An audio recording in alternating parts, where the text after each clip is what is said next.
안녕하세요, 여러분. We're going to be talking about the third block of 6 basic kicks, all right? So number 13 through number 18.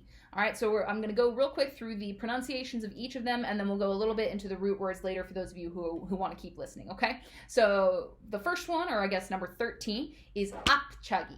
앞차기. So instead of being up, like the word up, it's up, like the at the beginning of avocado, up. All right, 앞차기. Next we have 발먹기. 발먹기, all right? And instead of being 발막기, this one is actually an O sound like the beginning of open, all right? So 발먹기, all right? The next one is 족도 오려차기, 족도 오려차기, all right? After that, number 16 is 족도 내려차기, 족도 내려차기.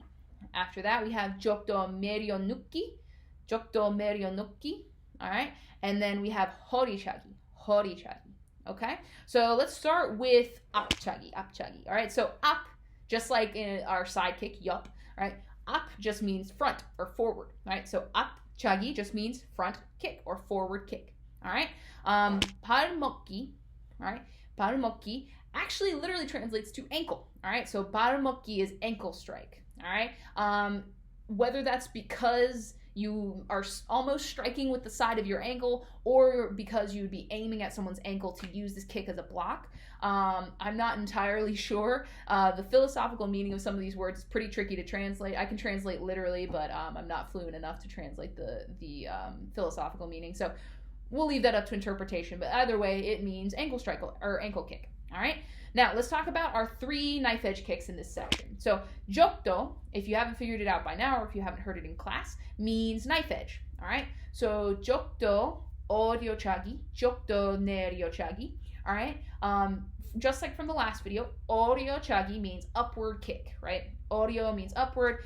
차기 means kick. All right. 내려차기 means downward kick, usually off to the side or out at an angle. 내려차기, 내려 means downward, and 차기 means kick. All right. So the only difference between these and the 뒤꿈치 versions, the heel versions, is that these start with the word 족도, which just means knife edge. All right. So the knife edge of the foot. This is one of the ones that doesn't translate directly. Kind of like so 발막기, or 발먹기 rather, translates to ankle literally. All right, 족도 doesn't really literally translate to much of anything. It's a colloquial term that martial arts schools and martial arts organizations use to mean the knife edge of the foot. All right, so the last one we're going to talk about a little bit more, a knife edge push kick. So 족도 내려놓기. All right, now this one I'm going to openly admit that I'm not entirely sure that I translated this correctly. All right, a lot of our basic kicks don't actually, the names that we use aren't actually the only names for these kicks. Because they're descriptive names, in Korean, a lot of schools use different words or different terms or rearrange pieces. Because grammatically in Korean, these kicks don't have to be, or these words don't have to be in this order to mean this kick. All right, so this one I tried to translate myself. It was a little bit tricky, but I believe I figured out what our instructors meant when they were translating this one. So 족도 means knife edge. If you remember from 안드리쳐놓기, no, right, that word that says no, means to put or to push, right? So just like you'd imagine, a knife edge push kick would have that word for to put or to push. Now, merio, all right, it's written on your sheet as mirio.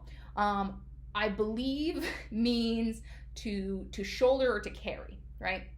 So if you think about it, a knife edge push kick, you're taking your foot, you're putting it in the center of someone's chest, you're pushing them away, and you're trying to carry their weight away from you.